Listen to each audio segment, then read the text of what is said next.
Imagine working your heart out for years, only to have your boss look you in the eye and steal your last paycheck. That's exactly what happened to me. But here's the twist. Within 1 hour of my revenge, he was begging for mercy and wiring me every last cent he owed. If you've ever had a boss treat you like you didn't matter, smash that like button right now. Because today, you're about to hear one of the most satisfying workplace revenge stories ever told. And trust me, you're going to want to stick around until the very end. When I first joined this company, I thought I had landed a pretty decent job. They specialized in pay-as-you-go debit cards, working directly with Visa and Mastercard. My role? I was the graphic designer. It wasn't glamorous, but I enjoyed the work. My boss, let's call him Richard, was one of those slick businessmen who carried himself like he owned the world. Sharp suits, a Rolex that caught the light just so, and a smile that could probably sell ice to a polar bear. At first, he treated me fine, polite, even pleasant. But there was this dark cloud hanging over the office. I started noticing whispers. Ex-employees who left weren't getting their final paychecks. Many of them were students or immigrants, people who didn't have the resources to fight back. I told myself, maybe there's a misunderstanding. Maybe it's just rumors.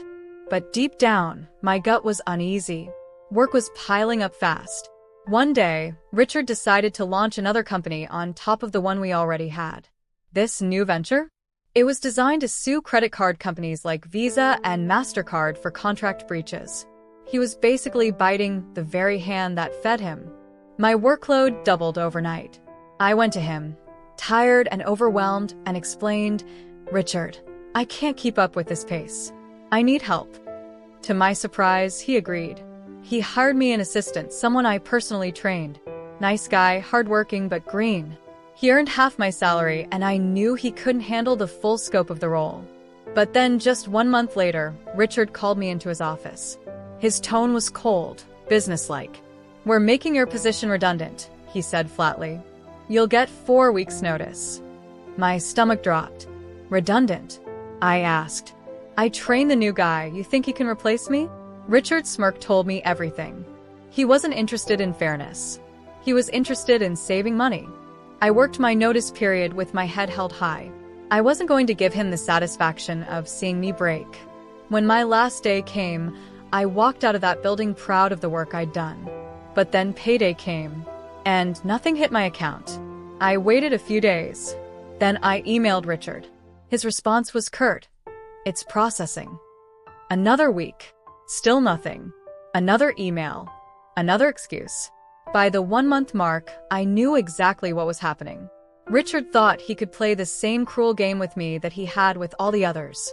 That smug grin of his flashed in my mind, and my chest burned with anger. So I called him directly. "Richard, listen carefully," I said, voice trembling with fury. "You might think you can push me around like the others, but I am not a kid. I am not powerless. Pay me what you owe, or face the consequences." His response? Silence, followed by a laugh. Then he hung up. And that was the last straw. I started thinking, what leverage do I have? Then it hit me, Richard's little side hustle. Remember that secret company he created to sue Visa and Mastercard? He hadn't told them yet. He was keeping it hidden until the moment was right. If they found out, his entire empire could crumble before it even began. So I drafted an email. My hands were shaking as I typed. I laid it all out. "Dear Visa/Mastercard, are you aware that one of your current partners is quietly building a business to sue you for contract breaches? Would you like me to provide further details about who this is?" I stared at the screen, adrenaline pumping, heart racing. This was my nuclear option. But I wasn't going to hit send yet. Instead, I forwarded a copy of that email straight to Richard with one final message. "You have 1 hour to transfer my full salary. If not, this email goes straight to Visa and Mastercard." The clock ticked. My pulse thundered in my ears. 5 minutes. 10 minutes. 20. No reply. At minute 30, I wondered if I had pushed too far. What if he calls my bluff? What if this backfires? But at minute 57, my phone buzzed. It was a bank notification. The full amount, my final salary, had been wired into my account. No excuses. No delays. Just money. Not long after, I got an email from Richard. One line. We're settled. Don't contact me again. I leaned back in my chair and laughed out loud. After weeks of stress, disrespect, and manipulation, justice was finally mine. And the best part? I didn't even have to send the email.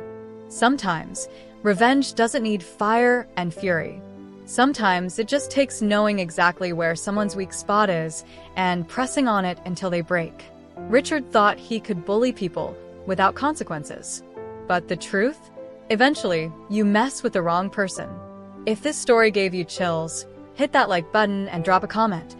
What's the most satisfying revenge you've ever seen or pulled off yourself? And don't forget to subscribe because trust me, I've got even more jaw-dropping stories you won't want to miss.